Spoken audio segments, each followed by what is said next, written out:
kasama itong napat yung dalawa ito. Ulat yan lahat. So, yan. Tweet, tweet, tweet, tweet, tweet, tweet, tweet, tweet, tweet, tweet, tweet. Tweet, tweet, tweet, tweet, tweet, tweet, tweet, tweet, tweet, tweet, tweet, tweet. Tweet, tweet, tweet, tweet, tweet, tweet, tweet, tweet, tweet, tweet. Isang mapayapang araw, nagtipon-tipon ang bawat namumuno sa nasasakupan ng hari ng Albania upang pag-usapan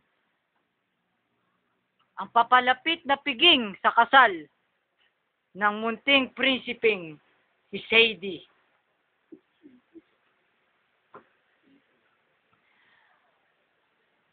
Anak, ano ba ang gusto mong ihanda natin sa darating mong kasal?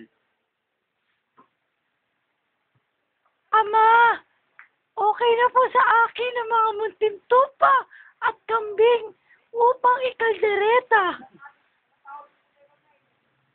Ano naman ang masasabi mo roon, Haring Kidlat? Nakakatawa ang mukhay ng munting prinsipeng si Sadie. Pwede naman tayo magluto ng cobra, giraffe, leon. Grabe. Bakit kailangan pa nating galawin ang mga hayop na ating inaalagaan? Ano ang masasabi mo doon, Haring Kulog? Dug, dug, dug. Alam nyo, tutol din ako sa anumang usapang meron dito. Ako'y sapat na sa pansit at itlog lamang. Mayroon na rin tayong gatas at mga tinapay sa ating imbakan.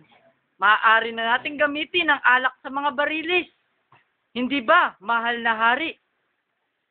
Magandang mungkahi yan, Haring Kulog. Ako'y kanina pa nilalamig, kaya ako'y nakakumot ng ganito. Huu! Huu! Ang lamig ng hangin. Muntik prinsip. Nakakatawa ako, malari. Nilamig pa siya. Kulog na kulog. Ano ba? Tigilan natin ang tawa lang ito. Maging seryoso naman tayo sa gagawing kasal ng ating munting prinsipeng si Sadie. Handa ako magbigay ng lupain upang kanyang pagtimniman ng mga kamote at saging upang mabuhay siya at ang kanyang mapapangasawang si Bartolome.